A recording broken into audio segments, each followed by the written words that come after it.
The Department of Homeland Security confirmed Beishekeev came to the U.S. by using the Biden administration's CBP One app. America, a 30-year-old illegal immigrant from Kyrgyzstan just killed 4 members of an Amish family in India. One truck on State Road 67 slowed down. The truck behind him did not, instead swerved into oncoming traffic. And here's what every single legitimate truck driver knows. You never swerve on oncoming traffic if you can't stop on time. You ditch your truck to the right. First thing you learn day 1 of CDL school. But this driver is from Kazakhstan. Either he never learned it or he didn't care. Another illegal immigrant truck driver accused in a deadly crash in Indiana. It killed 4 people. The driver reportedly entered the United States under President Biden using the CBP One app and released on parole. And while the media tries to spin this as just another tragic accident, let me show you the systematic failures that put this killer behind the wheel.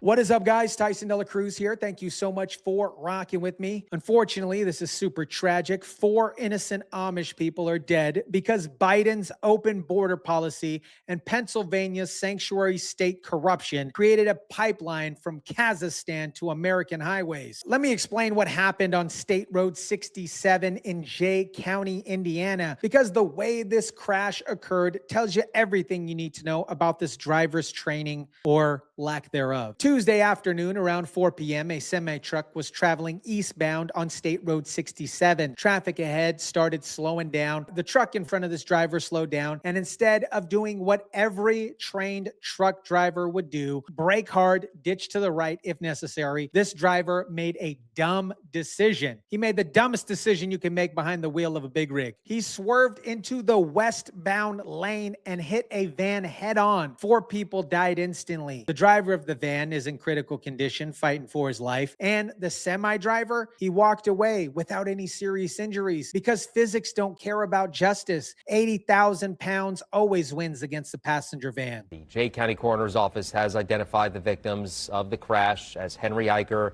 Menno Eicher, Paul Eicher, and Simon Gerard. The victims were members of Indiana's Amish community, people who lived with values, lived with hard work, minded their business, and contributed to their community. And now they're dead because a foreign national who shouldn't have been in this country made a decision that no trained American truck driver would have ever made. Here's what I need you guys to understand. Apparently in CDL school, they drill this into your head from day 1. And obviously this is basic traffic knowledge here. If you can't stop on time, you go to the shoulder. It's common sense. You don't drive into oncoming traffic. You sacrifice your own equipment, your own safety before you ever cross onto oncoming traffic. Why? Because a head-on collision, this is common sense, with an 80,000-pound semi is a death sentence to anybody in a passenger vehicle. This isn't advanced training here. This isn't rocket science. This is basic courtesy driving. This isn't some obscure rule. This is fundamental. And this driver either never learned it, or he panicked and forgot, or he simply didn't care.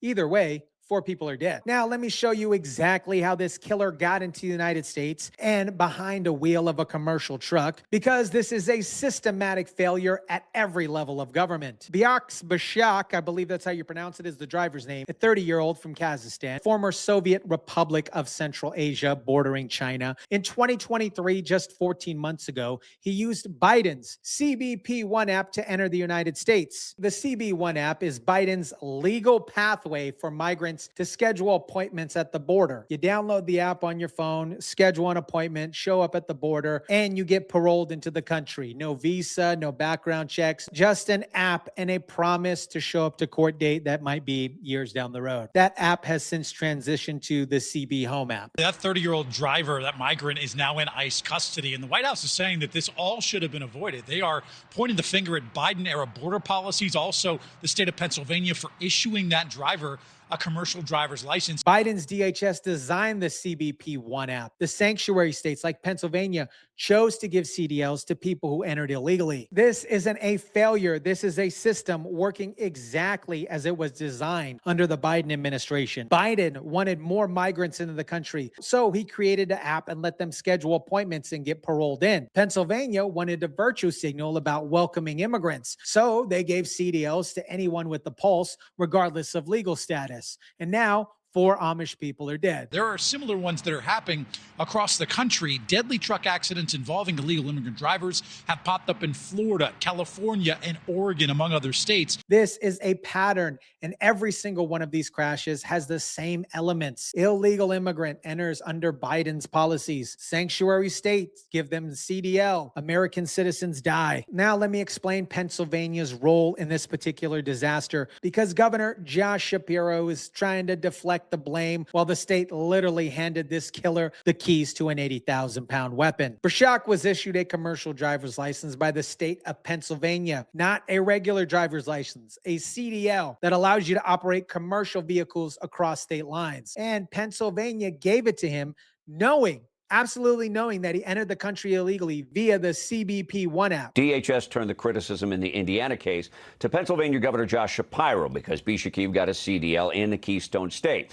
Governor Shapiro responded Kristi Noem should focus on minding shop in her own agency, as her incompetence and operational failures seem to be matching the scale of her moral failures. Beishekeev got his CDL license in Pennsylvania, and Shapiro's response attacked DHS Secretary Kristi Noem personally. Notice what Shapiro didn't do here. He didn't explain why Pennsylvania gave CDLs to somebody who entered the country illegally in the first place. He didn't apologize to the families of the 4 dead Amish victims. He didn't announce any policy changes to prevent this from happening again. He just attacked Kristi Noem and tried to change the subject. But here's what Shapiro can't escape. Pennsylvania chose to be a sanctuary state. Pennsylvania chose to give CDLs to illegal immigrants. And Pennsylvania chose to prioritize virtue signaling over public safety. Now, 4 people are dead, and Shapiro wants to blame everybody else except his own failed policies. Related to the Indiana crash and the driver who got a CDL in Pennsylvania, Governor Josh Shapiro issued a statement to Fox News saying Bekzhan Beishekeev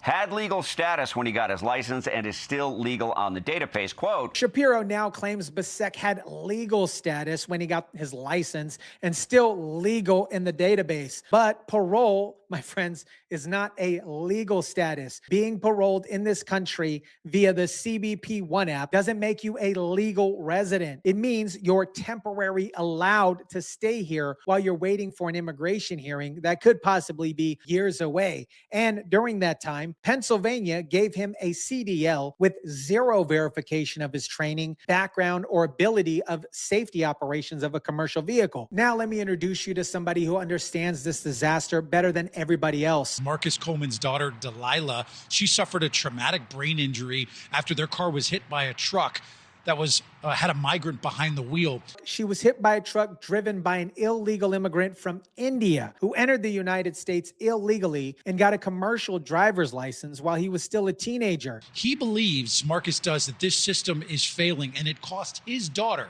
her chance at the American dream. She's going to be on therapies for the rest of her life. She's going to be on medication the rest of her life.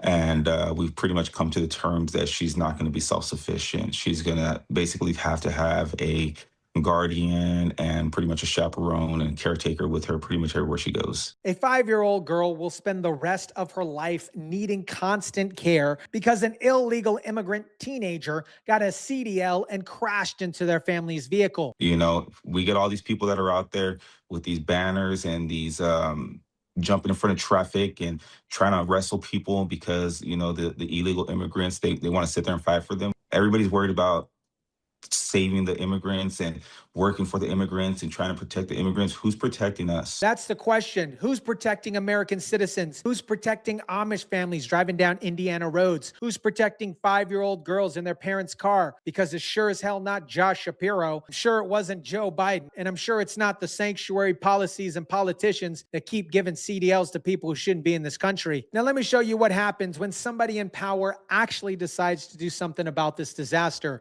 Transportation Secretary Sean Duffy is threatening to pull federal funding to some states over CDLs for non-citizens. Now, the Trump administration has also said that it is currently auditing the legitimacy of licenses that have already been issued in some of these states. The Federal Transportation Department recently removed almost 2,000 drivers determined to be unqualified for roads. Kudos to that. About 500, get this, 500 of those truckers were found not to have the necessary English skills to read road signs or communicate with law enforcement. Think about that. 500 truckers on American roads who can't read English, can't read road signs, can't understand basic traffic warnings, can't communicate with police during traffic stops. And sanctuary states gave them CDLs anyways because they care more about virtue signaling than public safety. Zach Halen, he leads the Truck Safety Coalition. He says that anyone with a CDL needs the training and skills required to be able to operate an 80,000-pound truck. He also adds the drivers, they don't need to be fluent in English, but they need to be able to understand and read road signs and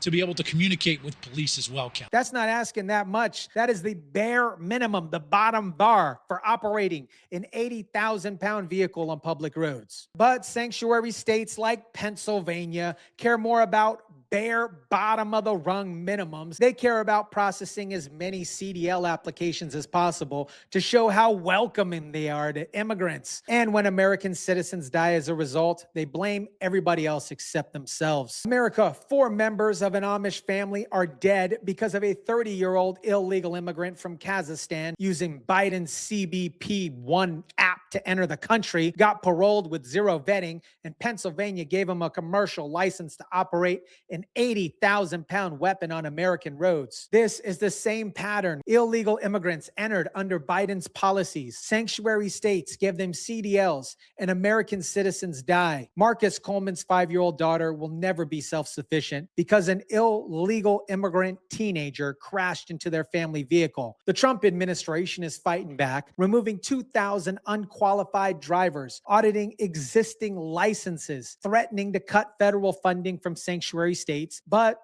the damage is already done. Until states like Pennsylvania stop prioritizing illegal immigrants over American citizens, this unfortunately will keep happening. Let me know what you think about this. Drop it down in the comment section down below. Smash the like button if you kindly would. Share, subscribe, and as always, guys, I'll catch you on the next one.